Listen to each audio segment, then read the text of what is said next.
Það með þvílíku sigur hérna, iðnaðarsigur á móti Fylki, eða það ekki? Já, þetta var baráttusigur, við vorum að grafa djúpt og bara karakter í liðinu, þetta var hörkuleikur og við vitum það alveg að Fylkir ekkert á réttu staði í töflunum, þeir eru með fótboltalið og bara, já, eitt af betri liðunum í deildinni, þannig að þetta gríðarlega sterkur sigur og mikill karaktersigur. Að samanskapið náðu við ekki, þetta var ekki besti leikurinn okkar en mönnum langaði í sigur það var alveg að vinna og sýndu það fram á lokasigur, bara fram á síðustu mínútu. Ég veit, mjög sterkt, þetta var ekki eins og þú segir besta frammistaða HK en að ná stígunum 3 sem skiptir öllu máli. Já, þú verður að ná smá rönni í deildinni, þetta bara hörkudeild og spennandi deild og skemmtileg deild, það eru jöfn lið og sáum það á úrslitunum í gær, Fjölnir, annað sterkt lið sem neðarlega en þeir geta unnið alla. Þannig að ná svona konsistensi og svona sterkum liðsigurum, karaktersigurum, það voru allir að keyra sig gjörsamlega í kaf hérna í dag. Því líkt stoltur á liðinu, því líkur baráttu sigur, skemmtilegu sigur.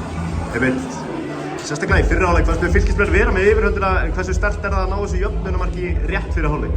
Já, það var gríðarlega mikilvægt fyrir okkur því það er alveg rétt, það var ekki besti hálfleikurinn okkar og það var það svona smá takt í að komast í svona okkar stöðu sem við viljum komast í en þetta hluta leiknum fyrst leikatrið og við áttum eitt inni þar þannig að þetta var hrikalega sterkt að jafna þarna og svo komum við bara tiltölulega sterkir til leiks í seinni hálfleik en voru svona aðeins minni í pressunni og beittum skyndisóknum og fengum nú töluvert að færum úr því.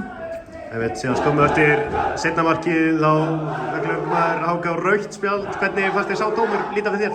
Ég sá það ekki alveg, mér finnst það svolítið hans. Þú veist, það er ekkert hann er bara starkur, maður þekkir það hann er bara aðeins og átt með fótunni eitthvað en þetta er ekkert nasti í þessu og þetta er ekki það er alltaf að sleppa þessu og það er alltaf að gefa rautt hugsanlega en þá værum ef maður vilja sjá í sumar þá fleiri rauð því þetta er ekkert einsdæmi. Arnar Freyr fer út af, er það áframhaldandi tóknun í Kálfa eða? Já, mér skilst þetta hafi bara tekið eitthvað aðeins upp aftur það var náttúrulega það sem ekki alveg en Óli kom gríðarlega sterkur inn og var frábær hérna í dag þannig að við erum heppnir með það að fá frábæra markmenn og geggjaða karaktera þannig að þeir styðja hvern annan hérna. Dagur Orri skoraði 2 stuðningsmenn HK og voru byrjað að syngja þessi fallegi dagur. Þetta er fallegu dagur? Þetta er fallegu dagur, þetta er alveg stórglæsilegu dagur. Hann er búinn að vera frábær fyrir okkur og bara passa vel inn í þetta. Hann hleypur úr sér alla orku og ásamt öllum öðrum en hann er gæði í þessu stráka og hann er búinn að vera, eins og ég segi, frábær fyrir okkur. Takk hérna.